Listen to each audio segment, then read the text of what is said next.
नमस्कार, मी श्री चंद्रकांत पांडुरंग कारंडसर, शास्त्रीनगर मनपा लोकरा मराठी शाळा प्रमुख.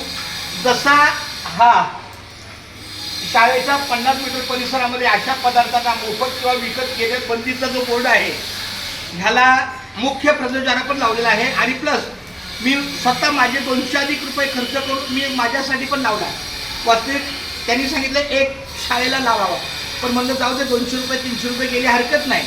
पण हा इथं जरी मुख्य प्रवेशद्वाराचा दुर्दैवाने कुणी काढला किंवा काही झालं तरी आपल्याकडं हा कायमस्वरूपी, कारण आपल्या शाळेमध्ये जे पालक येतात, बालवाडीचे असेल, पहिली ते चौथी असतील, मराठी शाळेचे असतील किंवा माध्यमिक असतील, सगळ्या पालकांना हे दिसेल की अशा प्रकारे बंदी म्हणजे 15 ऑगस्टपासून 2 गोष्टीवर आपण प्राधान्य केलेलं आहे. एक म्हणजे अशा फॅट्स आणि हाय फॅट्स, सॉल्ट आणि शुगर अशा वस्तूच्या विक्रीला बंदी आहे.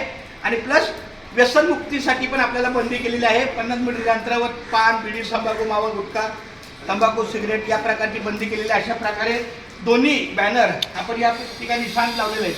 आता मला वाटतं प्रत्येक प्रार्थनेतून हे बघा, हा सुद्धा आहे. हा काय आहे तर ड्रग्ज फ्री आहे, म्हणजे व्यसनमुक्त. ड्रग म्हणजे व्यसन आणि व्यसनमुक्त करायचा हा बॅनर आहे. आणि प्लस हा बाकी कुठल्या शाळेने आपल्या शाळेचं नाव नाही टाकलं. मी स्वतः आपल्या शाळेचं नाव त्यातून टाईप करून घेतलं का, कारण त्यांनी फक्त एवढाच बॅनर दिला होता. परंतु आपण आपल्या शास्त्रीनगर शाळेला जास्त वॅटेज केलेलं आहे. तर अशा पद्धतीनं नेक्स्ट